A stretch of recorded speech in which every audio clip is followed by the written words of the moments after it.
The next stop is 155th Street. What's up guys, WebSoak here, and today we have the 155th Street IND Concourse line station review.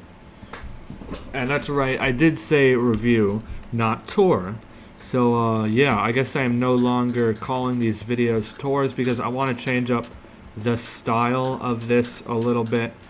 To instead, I want to go over stuff about the station, look around, review the station, then give it a rating, you know, like a product review, something like that. And of course, I did get inspired for this type of video by the New York City Subway Bros, which is a YouTube channel that has existed for quite some time. They used to do subway reviews, so they would literally review the subway line and give thoughts on the line itself, and just give opinions about it, and then give it a rating. And I got the idea to do this in Minecraft. Again, I'm not stealing their idea. They reviewed subway lines. I'm just reviewing subway stations that I build in Minecraft. I'm not actually going to review the lines. I'm still going to be doing a full ride at the end of every line build. So yeah, 155th Street on the B&D. So the station was opened July 1st, 1933. And it's got some interesting history to it. So did you know that up until 1964, there was a stadium here called Polo Grounds Stadium, which was the former home of the New York Giants, until they left for San Francisco, 1958. So that's right. There used to be a stadium here. How crazy is that? A stadium in Manhattan? Never heard of it. But now, or back then, there was a stadium in Manhattan. So yeah. Get into the station, and you will notice right away the entrance is very wide. It's got like I see four different stairways to go down, and you also notice this raised bridge for 155th Street, and that's 155th Street. We're not actually on 155th Street. It starts by 155th Street, but we're not on 155th Street. Well, my Q key broke off, as always, and that leads to a bridge that crosses the Harlem River. So let's get into the station. Currently has the B&D going here. So you get into the mezzanine. I did actually go here in real life, so I know the rough arrangement of it, and it should look very similar to this if you go there in real life. I even got the booth like that. So, of course, you're going to get your minecarts. So yeah, it's yellow. Yellow's not my favorite color for station pillars. So let's go through the turnstiles. So yeah, it's the yellow pillars. Yellow isn't exactly my favorite for the pillars, but they're there. Got these benches up here. Interesting touch. Do have these tilings, which I like. The downtown tiling over there, the uptown tiling there, and then you got four stairways. But did you know that this is actually a full-length mezzanine? That's right, it's not one of these small ones. It actually continues past here. You can see there's like a wall pulled down of some sort, blocking off what used to be a full-length mezzanine. Similar to something like Elmhurst Avenue or Rego Park or Woodhaven Boulevard, it had a mezzanine that went all the way down here. Uh-oh, I broke it. So yeah, it had a mezzanine going all the way over there. But now that part has since been closed, obviously due to less usage at this station. And did you also know that this is the only D-train only station during non-rush hours? So during normal times, this is the only station in Manhattan where only the D train goes. So let's go in. It was at this moment that he knew. So I did make a mistake there. Alright. So now that mistake is solved, I do like these tiles that you see along the station entrances. So let's head down over to the uptown side, 155th Street. Now when you come down this staircase, you are at this mezzanine, or not, this platform.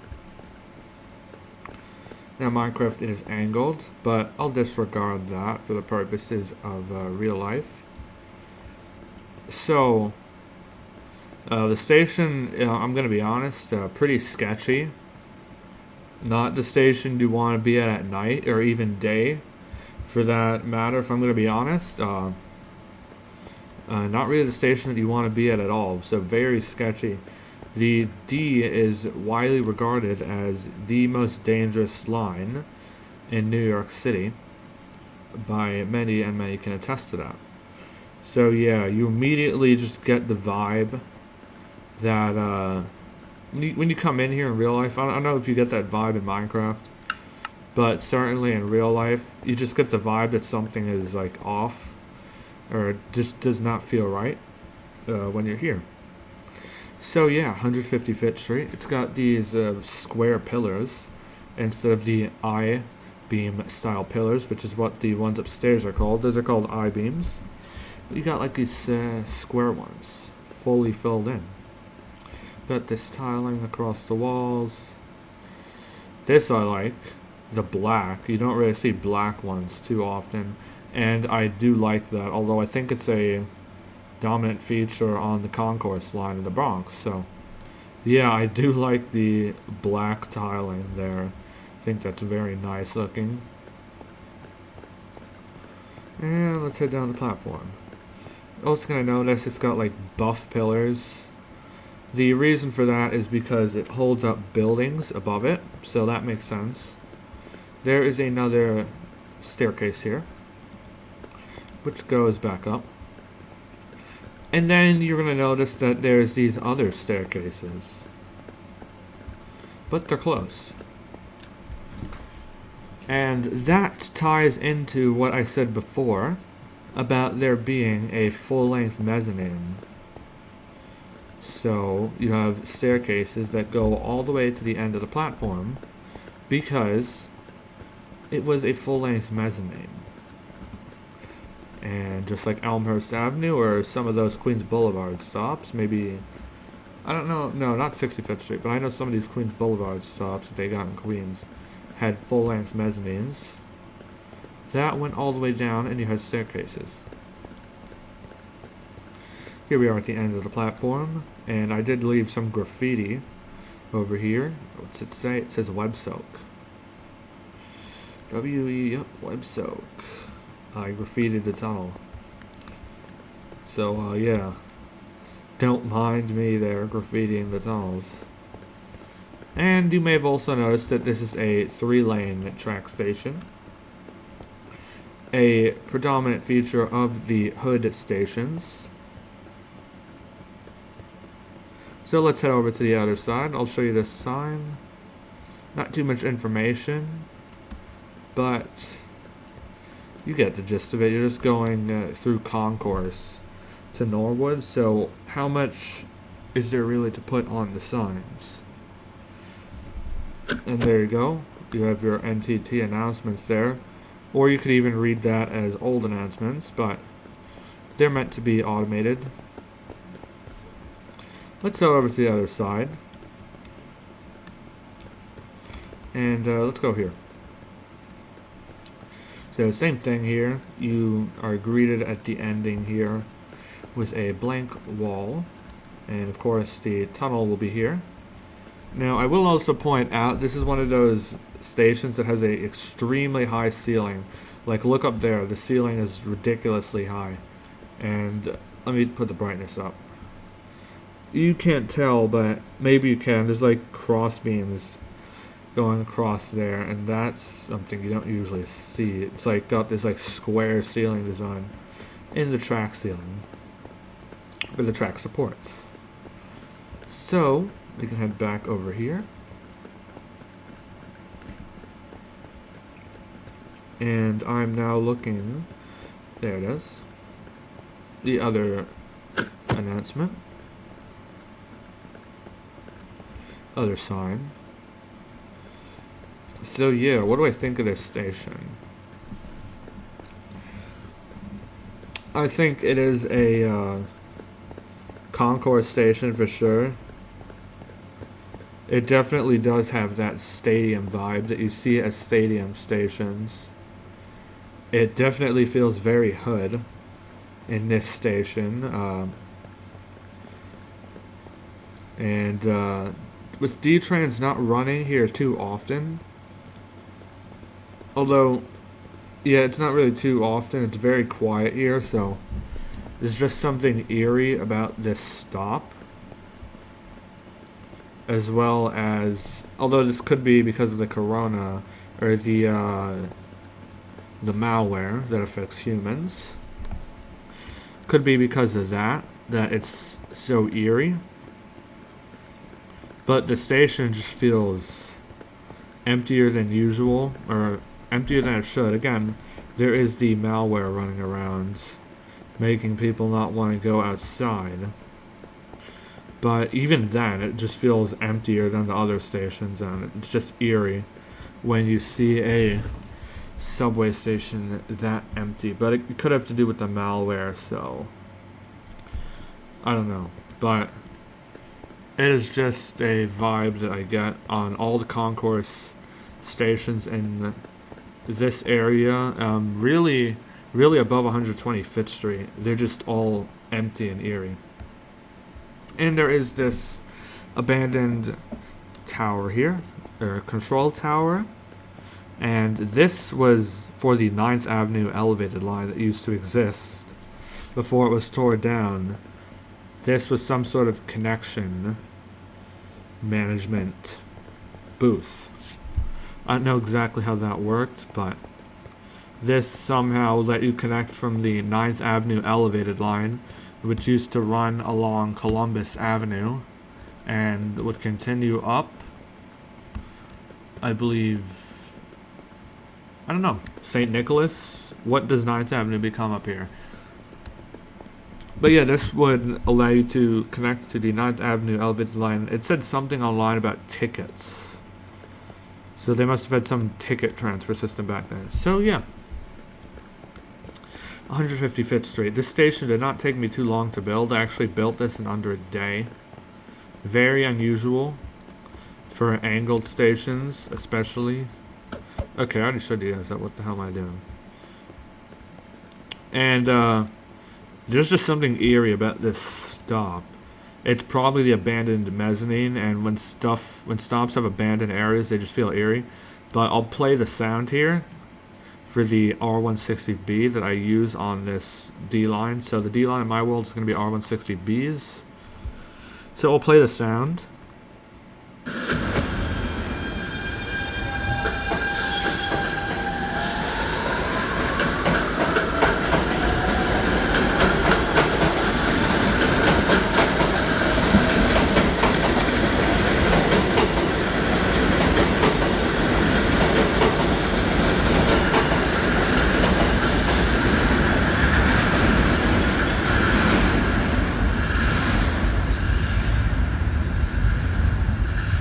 Yeah.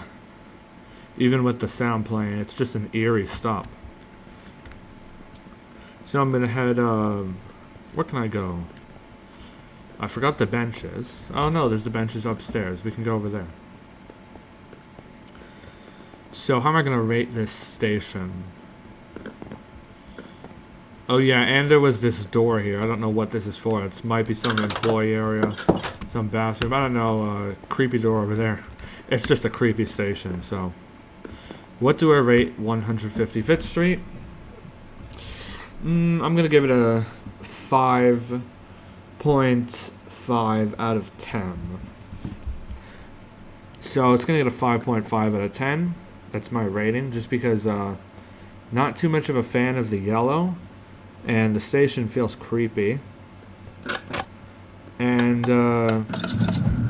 it just feels like when you're just waiting to get stabbed or something, or robbed.